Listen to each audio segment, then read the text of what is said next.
Gloria a Dios. Buenos días, mis hermanos, qué gusto saludarlos. Buenos días, de verdad es un privilegio el poder alabar, bendecir, exaltar el nombre del Señor, el poder compartir la palabra. Es un privilegio oír la palabra. Amén. El tema del día de hoy es río de vida. Y mientras veía este tema me recordaba, tal vez voy a comenzar con un tema que pareciera que no tiene mucha relación, pero ¿se recuerdan ustedes de la Torre de Babel? ¿Verdad? Cuando comenzaron a construir tenían un propósito, tenían un sentido. La humanidad se había puesto de acuerdo porque ellos querían llegar al cielo, querían construir una torre para hacerse un nombre. ¿Y por qué? Porque ellos sabían en su corazón que tenían un fin, que eran finitos. Entonces ellos querían hacerse un nombre para no ser olvidados. Querían hacerse un nombre para permanecer a través de los tiempos. Miren ese camino, le dije camino, pero realmente no es camino, es una senda, porque el camino solo es uno.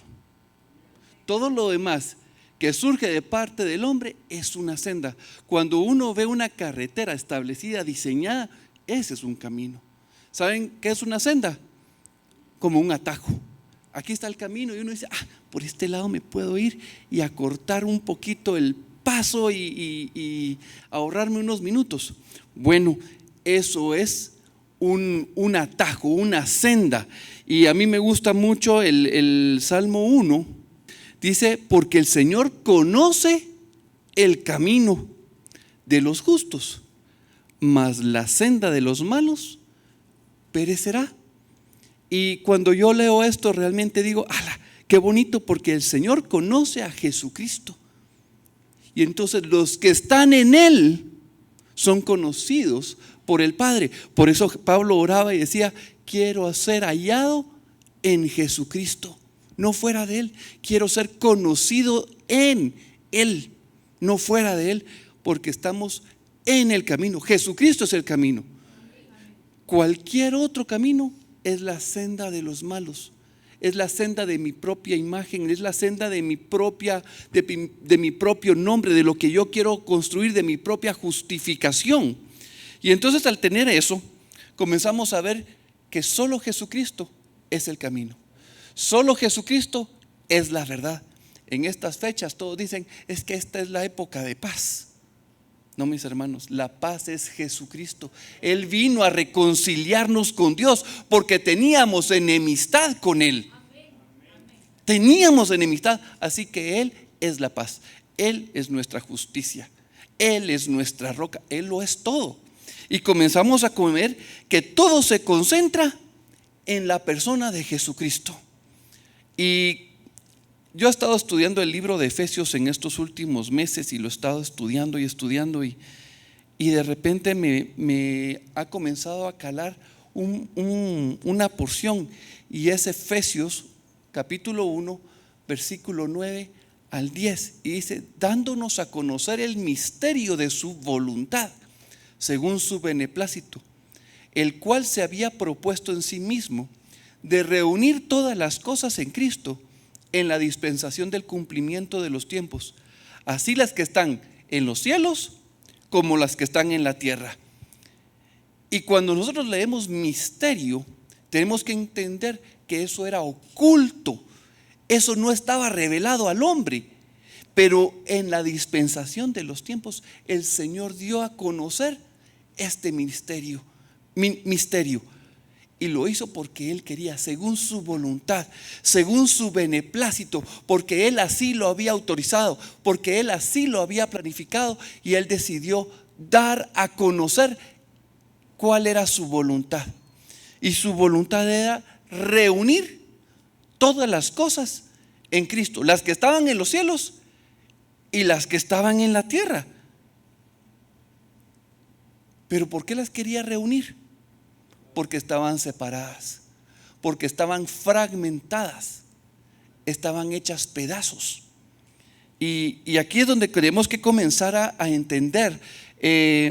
Yo me recuerdo hace muchos años, comenzando en el caminar del Señor, mi papá me dio un ejemplo, el cual me ha ayudado a mí a entender muchísimo lo que sucedió. No está escrito de esa manera, pero el ejemplo me pareció fabuloso. Cuando Satanás, no era Satanás, sino era un querubín, era Luzbel, y estaba en el cielo y dirigía las alabanzas, era protector, era grande, era fuerte. De repente vio al Altísimo y comenzó a pensar en su corazón, como dice en Ezequiel y en Isaías. Vio, quiso subir, quiso llegar a donde estaban las estrellas, donde estaba el trono de Dios, y poner su propio trono. Todo eso lo pensó en su corazón. Y cuando él quiso alcanzar eso, dice que en ese instante cayó. Pero solo la historia como que de repente la entendemos y la hemos visto, pero lo que quería explicarles era, imagínense que Satanás quería tomar algo que solo Dios puede recibir. Dios puede recibir la alabanza, puede recibir la gloria, la exaltación. Y saben, Él no se enorgullece. Y Él no dice, qué chulo soy, ¿verdad? Gracias, gracias. Y a todos nos saluda, ¿no? Dios sigue siendo humilde. A Él no lo afecta. Él no se pone con un corazón altivo. Él no muta. Él no cambia. Él sigue siendo. Él sigue siendo. Entonces la alabanza, la adoración no lo afecta. Pero ¿saben qué? Cuando yo estoy alabando, adorando, dice a sus pies y nos postramos. ¿Saben? Yo me estoy humillando, pero yo no me siento humillado. Al contrario, me siento amado, me siento aceptado, me siento en el ambiente adecuado y digo, Señor, tú lo eres todo y yo soy nada. Y por más que yo trato de bajar, fíjense que el Señor, yo no sé cómo hace, pero inyecta en mi corazón identidad, inyecta en mi seguridad. O sea, Él no me humilla. No sé si ustedes realmente cuando se han postrado y adoran al Señor, en ese lugar no hay humillación. Yo me estoy humillando, pero Dios no lo acepta de esa manera. Al contrario, Él nos enaltece, pone su espíritu en nosotros, nos da vida, pone su perdón, pone su sangre sobre nuestras vidas, nos sella. Y entonces comenzamos a ver que Dios puede manejar la alabanza, Dios puede manejar la gloria, la justicia. Pero cuando Satanás llegó y agarró o quiso intentar agarrar esa gloria para sí mismo, era como querer agarrar dos cables, voy a decir 120 voltios, pero yo no creo que 120 voltios sea la energía de Dios, ni 240 voltios, ni 13,000 voltios de esas corrientes de cables que van en las carreteras o los de uno en las montañas. Imagínense la energía que puede producir el sol en un segundo. Yo creo que ni siquiera la energía del sol se compara al poder de Dios. Y cuando Satanás quiso tomar esa gloria para sí mismo, esa justicia, esa exaltación, ¿qué creen que pasó al tomar toda esa energía que Dios sí puede controlar? Se volvió chamuco, se achicharronó, se electrocutó. Pero miren, es tremendo porque es como, y él no lo podía soportar y se desnaturalizó, perdió su naturaleza. Porque en Dios lo que es justicia, pero cuando nosotros lo tomamos y no es para la gloria de Dios, se convierte en injusticia. La gloria que es para Dios, en Él es gloria y nos da vida. Pero cuando la queremos tomar para nosotros, se convierte en muerte. Y eso fue lo que a Satanás le pasó. Se desfiguró, se fragmentó, quedó hecho pedazos, quedó no quedaba registro de lo que Dios había hecho en él. Completamente deshecho, como un rompecabezas que explotó. Y luego vemos que Satanás, quedando de esa forma, llegó con el hombre y le dice: toma estos 2 cables, agárralos, no te va a pasar nada. Y entonces el hombre, la humanidad en Adán, tomaron esos 2 cables. ¿Y qué creen que les pasó? Exactamente lo mismo, porque en el corazón del hombre estaba el deseo de ser como Dios. La misma enfermedad de Satanás fue trasladada al corazón del hombre y quedó completamente fragmentado, quedó completamente deshecho, desfigurado. Y la palabra que me gusta es desnaturalizado. Perdimos la naturaleza de Dios que estaba en nuestro corazón. Perdimos esa imagen y semejanza que Dios había puesto en nosotros.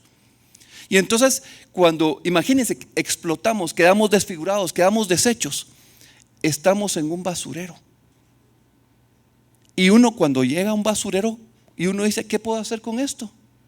Muchas veces lo que uno piensa es reciclar, pero Dios no piensa en reciclar. Dios está pensando en restaurar, volver a la forma original. Y ese es el misterio: reunir todo lo que se perdió en Él. Si el pecado nos separa de Dios, Jesucristo nos une para Dios.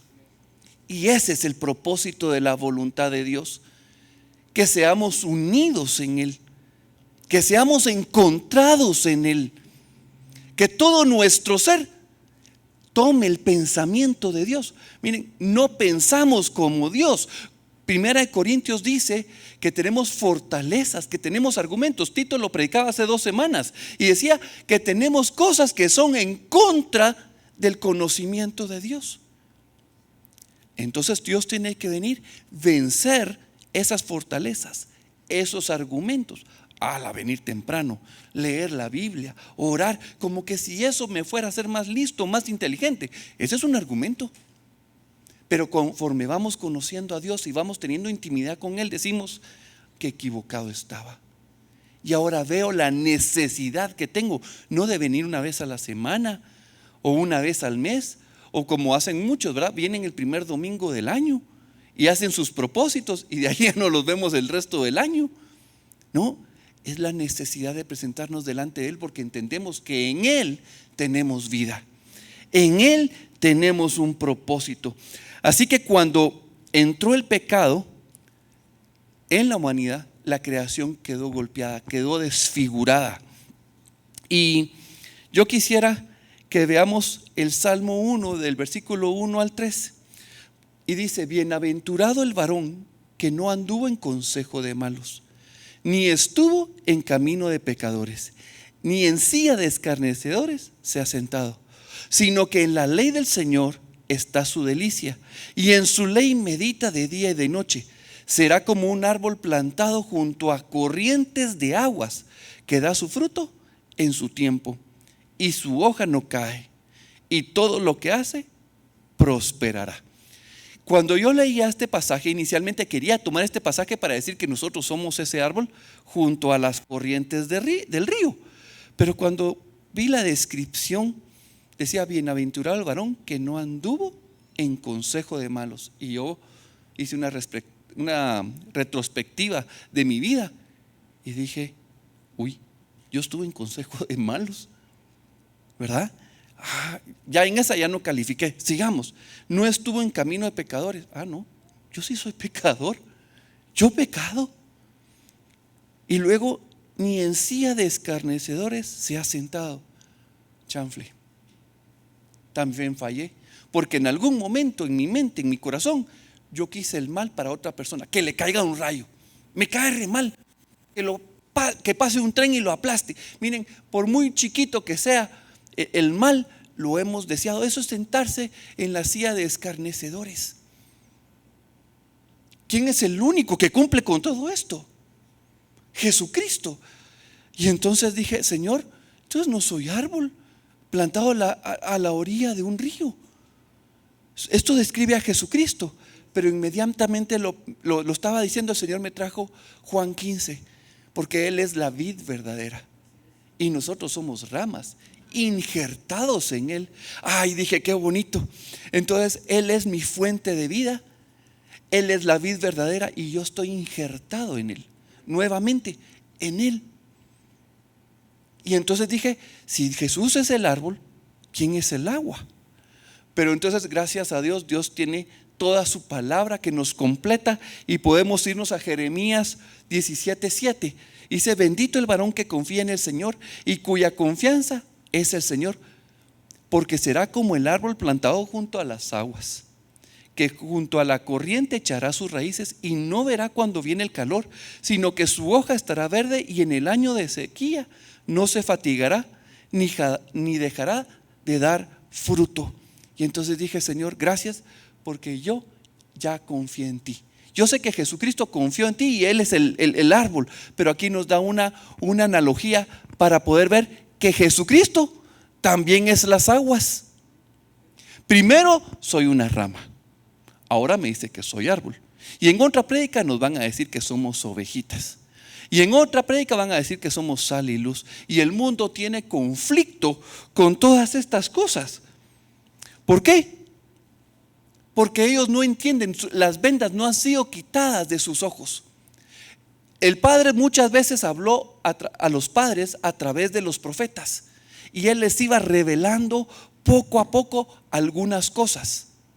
Pero cuando Jesucristo vino, fue la revelación máxima.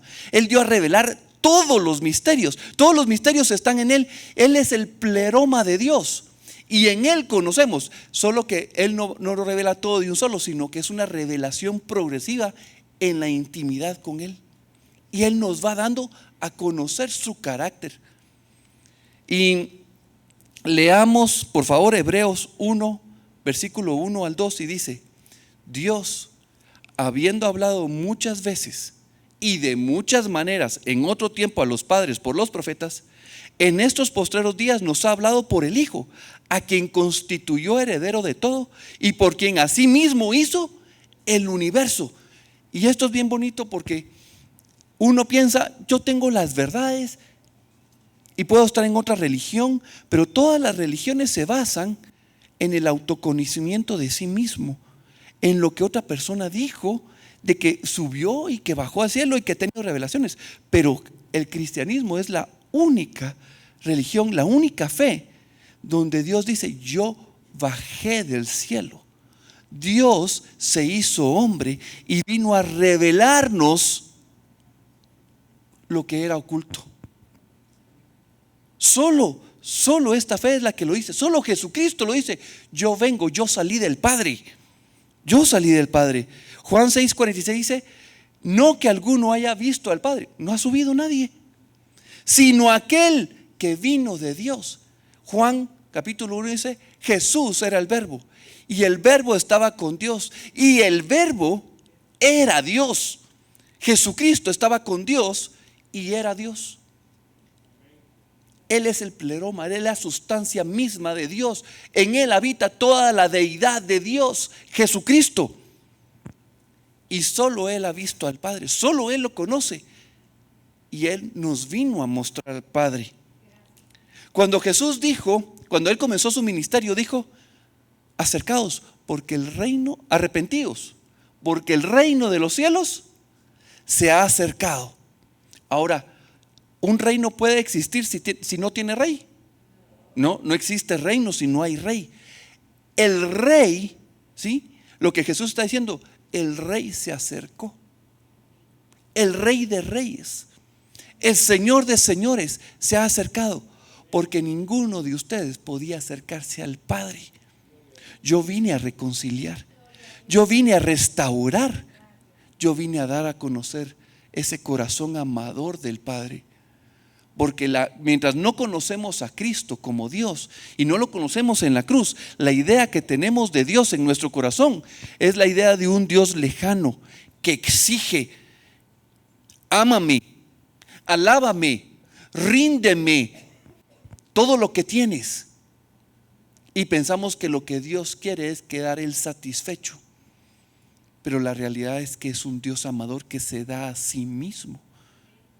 ¿Y eso cómo lo conocemos? Cuando el Espíritu Santo nos revela a Jesucristo y Jesucristo nos revela al Padre. Y decimos: Señor, te necesito. Perdón, perdón. En la historia de la mujer samaritana, es una historia preciosa, se ha predicado muchísimo. Viene Jesús y le está hablando con ella, le dice que le debe tomar agua, pero tú eres judío, nosotros samaritanos. Pero hay un momento en la conversación, en Juan 4, versículo 13, 14, donde Jesús le dijo: cualquiera que bebiera de esta agua, del agua del pozo, va a volver a tener sed. Mas el que bebiere del agua que yo le daré, no tendrá sed jamás, sino que el agua que yo le daré será en él una fuente de agua que salte para vida eterna. Le está diciendo: yo te voy a dar de mi agua, y cuando tú tengas esa agua en tu interior, va a ser una fuente de vida eterna, va a ser una fuente eterna. No una fuente para unos 2, 3 minutos, 10 días, no, una fuente eterna. Jesús está diciendo que Él es la fuente, que Él es el río, que Él es el pozo, que es el lugar de abastecimiento de esa agua que nosotros necesitamos. Y que va a brotar de nosotros agua, no solo para nosotros, sino para otras personas. Y va a ser una bendición. Ahora, miren, esta historia es bonita porque de repente Jesús comienza a ayudar a la samaritana a darse cuenta de su pecado. Y le dice: ¿dónde está tu esposo? ¿O dónde está tu segundo, tu tercero? Y de repente el quinto. Y la mujer: creo que tú eres profeta. Queda sorprendida porque le reveló lo que ella trataba de mantener en oculto. ¿Cuántas veces nosotros tratamos de mantener nuestro pecado, nuestro estilo de vida, para que nadie se entere? Y cuando viene Jesús, se lo revela, ella se vio descubierta. Yo creo que tú eres profeta. Y entonces inmediatamente ella viene y dice: sé que ha de venir el Mesías, llamado el Cristo. Cuando Él venga, ¿qué dice ahí? Nos declarará todas las cosas. Él nos las va a revelar. Y en ese instante Jesús le dice: yo soy. Yo soy el que habla contigo. Yo soy el Mesías. Yo soy el Cristo. Yo soy el Hijo de Dios. Yo soy Dios. Yo soy Dios. Y entonces viene esta mujer samaritana, queda sorprendida, va a contarles a los del pueblo de Samaria, y luego el pueblo llega a Jesús y dicen: primero creímos a tus palabras. Miren qué interesante. Primero creíamos a tus palabras, pero ahora ya no creemos en tus palabras, creemos porque le conocemos. Así fue nuestra conversión. Inicialmente comenzamos creyendo la predicación de alguien más, pero ya no creemos en la predicación de esa persona, ahora creemos en Jesucristo porque tenemos una experiencia personal. Ya no es una fe ciega, es una certeza. Yo siempre le digo cuando tengo la oportunidad de predicarle a alguien y tienen cuestionamientos y tratan de debatir todo y a todo le encuentran un argumento, les digo: mira, así como Pablo iba camino a Tarso, a Damasco, y Señor Jesús se le apareció, a mí me pasó lo mismo. Claro, no fue una luz y no me botó, pero yo tuve un encuentro personal con el Señor, y eso nadie me lo puede quitar. Es una experiencia profunda, en lo más profundo de mi corazón, y dejó marcada mi vida. Y entonces cuando les digo eso, ¿qué pueden decir? Ya se les cayeron los argumentos, porque todo lo que quieren decir es que la Biblia es falsa, que el Espíritu Santo, todo es un argumento en contra del conocimiento de Dios. Pero cuando Jesucristo viene a nuestra vida, comienza a derribar todos los argumentos. Todos los argumentos. Y Jesucristo es esa fuente que viene a dar revelación, que viene a darnos vida. Mientras no tengamos a Cristo en nuestro corazón, la Biblia va a ser letra muerta. Va a ser letra muerta, como lo dice 2 Corintios 3:16. Pero el Espíritu Santo viene y nos capacita para poder leer su palabra. Él nos instruye, Él nos revela. Juan 7:37-39 dice que en el último día y gran día de la fiesta, Jesús se puso en pie y alzó la voz diciendo: si alguno tiene sed, venga a mí y beba. El que cree en mí, como dice la Escritura, de su interior correrán ríos de agua viva.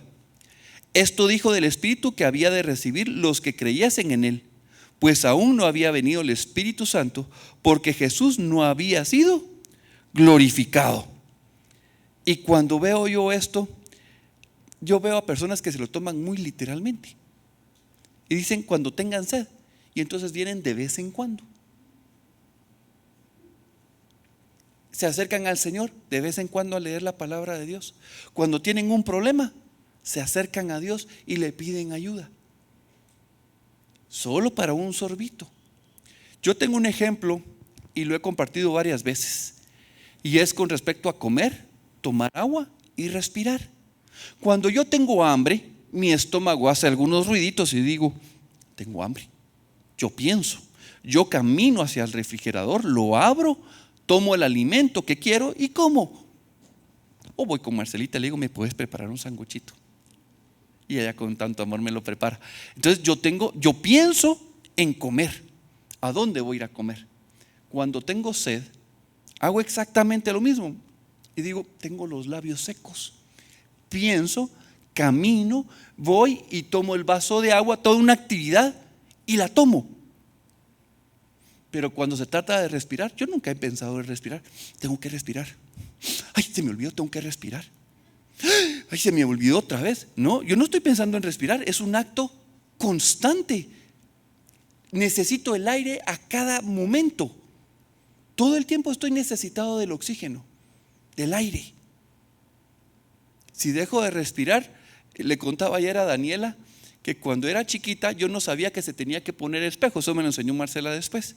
Entonces yo me levanté y fui a ver y dije: no está respirando. Y entonces entré en un estrés, y como tenía sus labios cerrados, la única prueba que se me ocurrió fue taparle la nariz. Y entonces después de 5 segundos ella se movió, pero comenzó a respirar con ansias, y entonces yo entré en tranquilidad. Pero fue la forma en que se me ocurrió ver si estaba respirando, porque le ponía el dedito en la nariz y no sentía su respiración. Entonces así es el Señor. ¿Cuántos de nosotros pensamos que necesitamos de Él? No lo pensamos. ¿Por qué?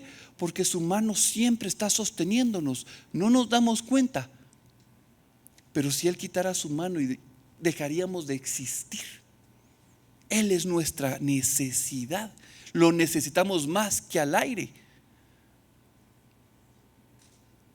¿Sí? Y entonces Él nos está diciendo: miren, yo soy su ambiente de vida. Yo soy su ambiente de vida. En Génesis 2:10 nos habla de que el jardín del Edén era regado por un río, y este río se dividía en 4. ¿Sí? Si ese río no hubiera existido, miren, si un lugar no tiene agua, ¿qué es? Un área desierta, árida, sin vida. Entonces lo que Dios nos está diciendo: ese río soy yo. Yo era la fuente de vida en el jardín. Y dice que se dividía en 4 ríos: Pisón, Gijón, Hidec y Éufrates.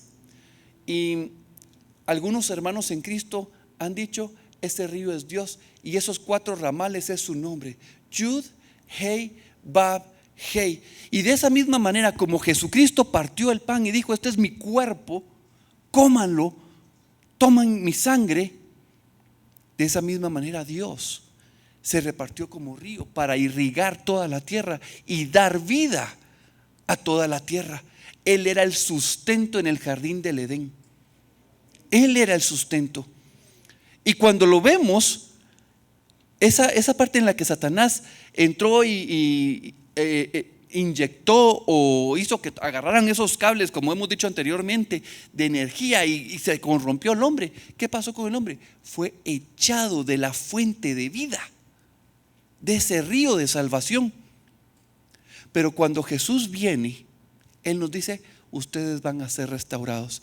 En el día de Jesucristo, todo eso que está en contra del nombre de Dios, que todavía está en su corazón, esa fuente de maldad, ese viejo hombre, esa naturaleza carnal, va a ser quitada de un solo golpe.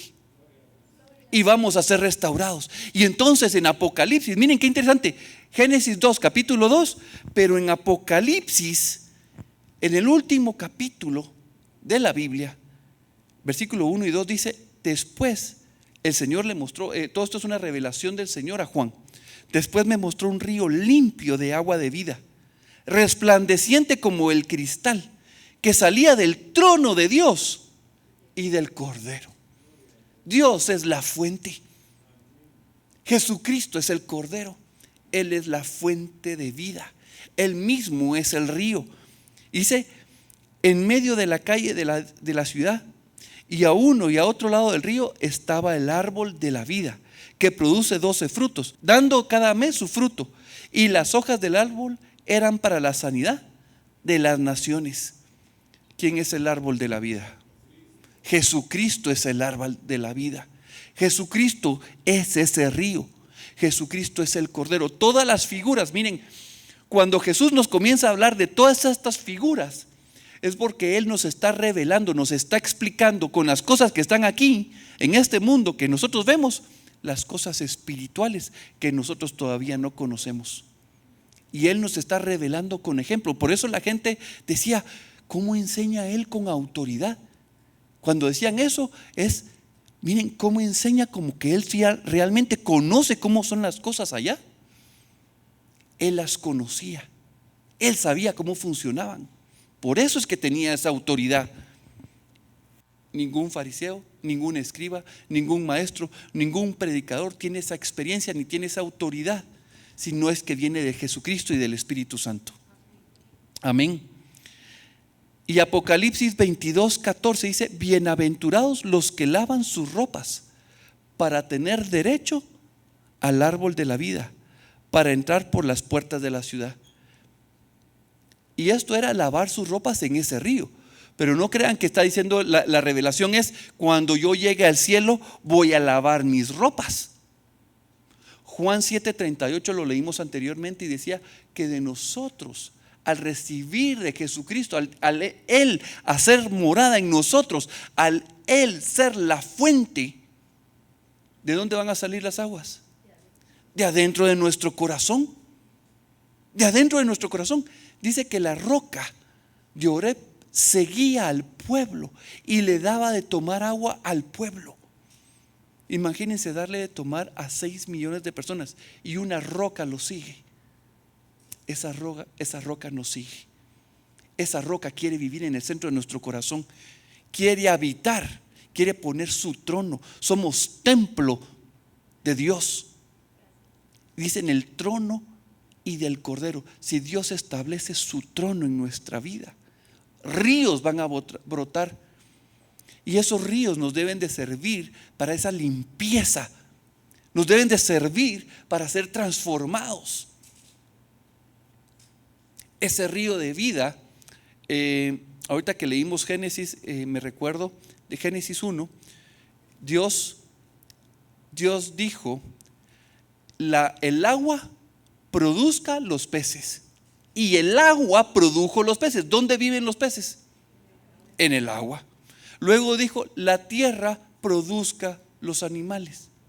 ¿Dónde viven los animales? En la tierra. Luego dijo Dios: hagamos al hombre a nuestra imagen y semejanza. ¿Dónde debería de vivir el hombre? En Dios. Él es nuestro ambiente. Por eso yo en otras ocasiones he dicho: Él es el ambiente, Él es el agua. Y si Él es mi agua, yo soy pececito en el agua. Fuera de Él muero. Fuera de Él me desespero. Fuera de Él no tengo vida, no tengo propósito. La gente con la mosca efímera, cuando hablamos de vida y nosotros decimos 80 años, 100 años, Pero ¿qué son 80 años en la eternidad? Es exactamente lo mismo que la mosca efímera. La mosca efímera en un día nace, crece, se reproduce y muere. ¿Eso es vida? No, diríamos nosotros, no, un día no es vida. Bueno, Dios dice exactamente eso de 80 años. 80 años no es vida. El salmista decía que el hombre sale como la flor y al mediodía ya se marchitó. Así es la vida del hombre, como esa flor que salió y se marchitó. Es como la neblina que aparece y desaparece. Eso es el hombre en relación a la eternidad de Dios. Y entonces Dios nos comienza a hablar de que en este tiempo nosotros tenemos una oportunidad para ser restaurados, para ser hallados en Él. Fuera de Él no hay vida. En Él tenemos la vida. Un ejemplo que me gustó es el río de Jordán.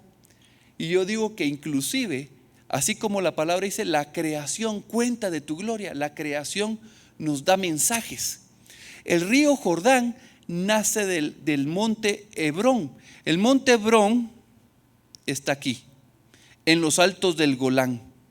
Y de ahí comienza, de esa montaña. El monte Hermón es el lugar donde se transfiguró Jesús delante de Juan, de Pedro, de Santiago.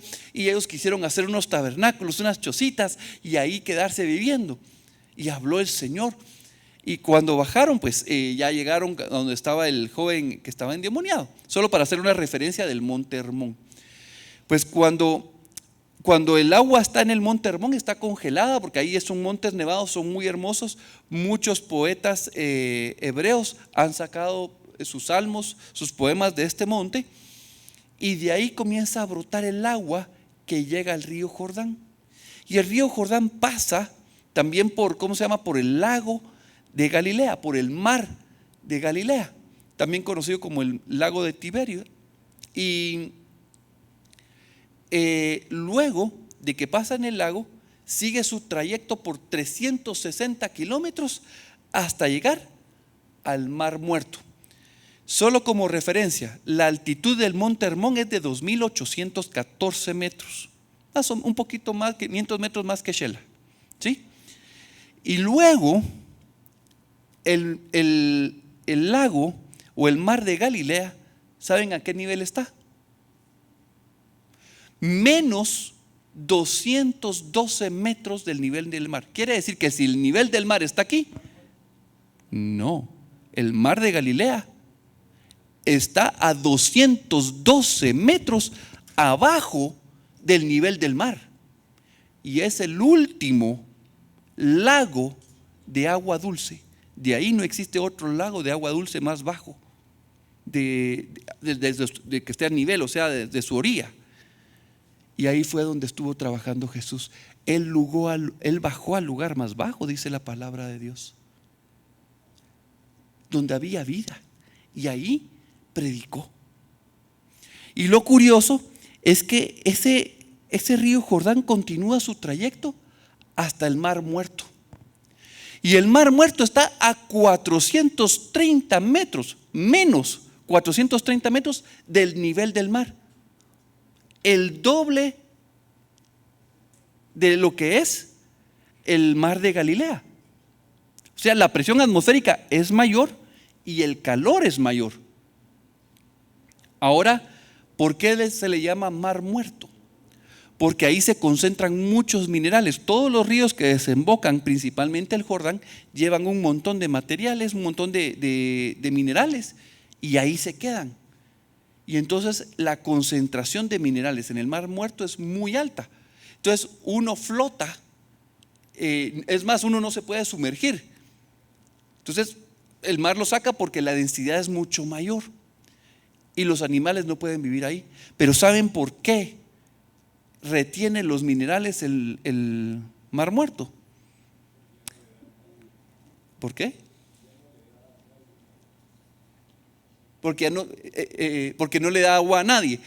Exacto. El término es cuenca hidrográfica endorreica. Eso significa que no tiene salida, no le da nada, no le da agua a nadie. Todo lo que recibe, ahí se queda. Todo lo que entra, no sale. Y entonces cuando yo veo el mensaje digo, ok, Hernón representa la fuente, el origen del río de agua. El agua va dando vida a través de todo el camino. Al final de cuentas, si no subimos a esa fuente, se termina en el otro lado. Y ahí ya no hay vida. Y de ahí ya no hay salida. El mar muerto tiene una representación del lago de fuego. Tiene una representación del infierno. De ahí ya no se puede salir. ¿Se recuerdan de la parábola del hombre rico y de Lázaro? Ya no podía salir a dar el mensaje. Ya no. Se terminó la vida. Y ahí o uno escoge vida o uno escoge muerte. Y de ahí ya no se puede salir. Jesucristo es ese río, es esa fuente de vida. Posiblemente algunos encuentran a Jesucristo a unos pasos del infierno. Y Jesús los salva y los puede comenzar, no los puede comenzar, los lleva en un proceso y puede llevarlos de un solo hasta donde está la fuente. Hay otros que nos agarra a medio camino, un poquito más, 3/4, otros 1/4, pero todos tienen que seguir un proceso y dicen, ¿a quién le gusta el agua más sucia? ¿O a quién le gusta el agua más limpia? Sí, si ustedes quieren el agua más limpia, ¿qué es lo que hacen? Van a la fuente, ¿sí o no? Y eso es lo que Dios nos está invitando, que vayamos a la fuente, que lo busquemos a Él. Él está ya en nuestro corazón. Él está en la palabra. Él nos dice que lo busquemos en oración. La palabra nos dice, todo aquel que busca al Señor lo va a encontrar. Ahora miren, acabo de leerlo en las clases de los miércoles y me gustó tanto porque Dios llama a Abraham y le dice, sal de Ur. Y entonces yo siempre había predicado que Abraham había salido de Ur. Y entonces Abraham tomó la decisión y salió. Pero en el capítulo 15, cuando Dios le habla a Abraham, le dice, yo soy Jehová, yo soy el Señor quien te sacó de la tierra de Ur. Y dije yo, ¿tiene razón? Yo no salí del mundo. Dios me sacó del poder del mundo. Es Él. Pero hay una parte donde dice, sal, pero soy yo el que te saca. ¿Por qué le dice sal?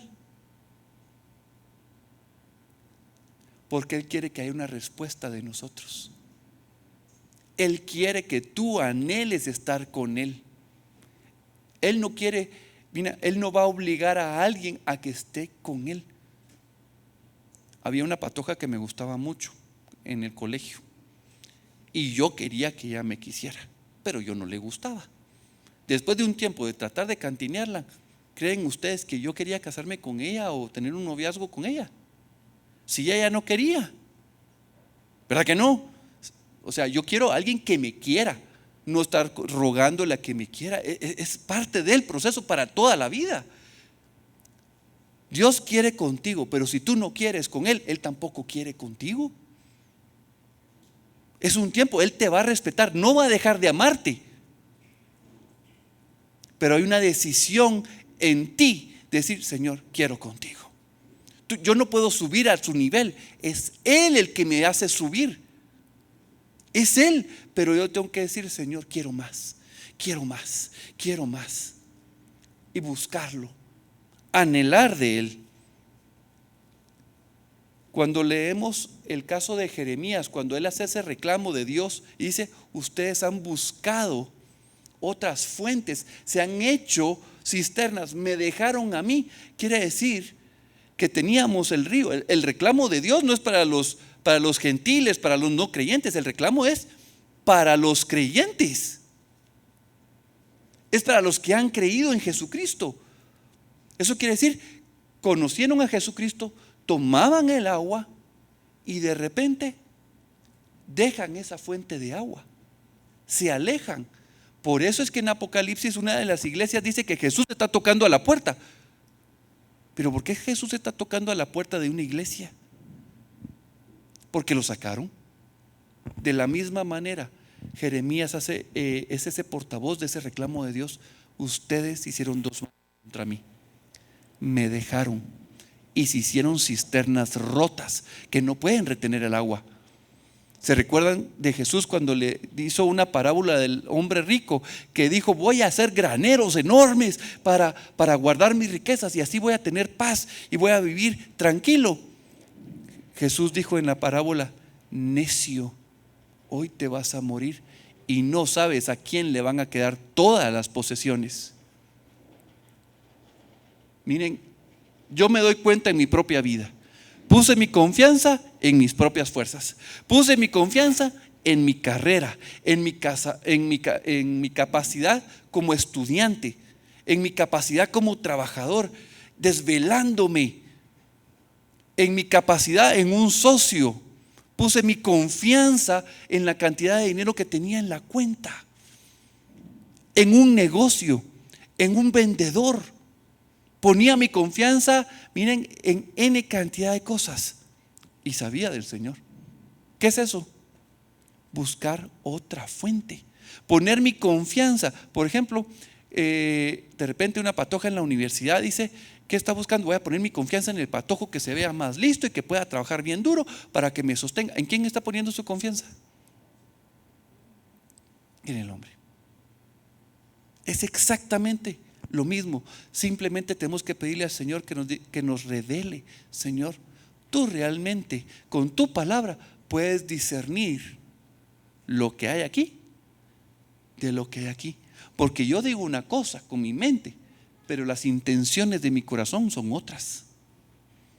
Señor, ayúdame a realmente ver en dónde estoy poniendo mi confianza, en dónde estoy buscando, Señor, en dónde estoy conectando mi fuente de poder, esa fuente, Señor, que alimenta mi vida. Así como la semana pasada Luis Garavito decía sobre, ay Dios mío, no me recuerdo. Luis habló sobre que habían verdaderos, creo que era sobre la vid verdadera que habló. Y cuando se habla de verdadero significa que hay falsos. Y podemos conectar nuestra vida a pensamientos que son falsos, a doctrinas que son falsas. Solo Jesucristo tiene la verdadera doctrina. Solo en Él está la verdadera vida. Amén. Vamos a orar. Vamos a orar.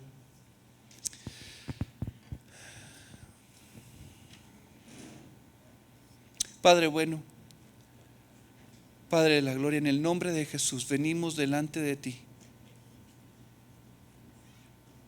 reconociendo que tú eres la fuente de vida, tú eres la fuente de agua, tú eres el único que puede saciar nuestra sed. Tú eres el único, Señor. Tú eres nuestra única necesidad. Muchas veces pensamos, Señor, que necesitamos carro, que necesitamos muchas cosas, Señor, que necesitamos casa, necesitamos un mejor trabajo, necesitamos más sueldo, más dinero, pero no nos damos cuenta que eres tú nuestra mayor necesidad. Es más, nuestra única necesidad.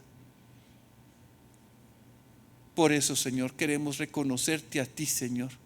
Queremos reconocerte a ti como la única fuente, Señor. Delante de ti, Señor. Delante de ti, Señor, queremos reconocer que nosotros fuimos fragmentados, fuimos hechos pedazos por esa elección, Señor, de escoger contra tu nombre, por anhelar, Señor, querer tener una imagen, tener una reputación, querernos hacer un nombre, querer ser como tú, cuando tú, Señor, ya habías puesto la impronta de tu imagen en nuestra vida. Ya habías puesto la semejanza de tu amor en nuestro corazón. Pero fuimos desnaturalizados, Señor. La alabanza no nos pertenece a nosotros. La gloria no nos pertenece a nosotros, te pertenece a ti, Señor. Tú eres el único que merece la gloria. Tú eres el único que merece la exaltación. Nosotros hemos creído en tu nombre. Hemos recibido de parte de ti, Señor, esa fuente. Hemos recibido a Jesucristo en nuestro corazón y hemos creído que tú eres el Mesías, que tú eres el Cristo, que tú eres Dios mismo encarnado, que te hiciste hombre, que te despojaste de toda tu gloria y tomaste, Señor, nuestro lugar en la cruz para morir por nuestros pecados, para darnos vida, para restaurarnos, Señor. Tu propósito, Señor, es reunir todas las cosas en Cristo. Y, Señor, quiero conocerte, pero quiero ser conocido en Cristo. Quiero ser conocido por ti, Señor. Señor, el mejor lugar es a tus pies, rindiendo nuestro corazón, reconociendo nuestra nada, nuestra pobreza, nuestra inutilidad, lo inerte, lo fútil que somos sin ti. Tú eres quien nos da vida. Por eso te reconocemos a ti. Te alabamos, te bendecimos, te exaltamos, te damos honor, te damos exaltación. Tú eres el único que merece, Señor, ese reconocimiento. Delante de ti, Señor, delante de ti nos damos cuenta de tu grandeza y delante de ti nos damos cuenta de nuestra nada.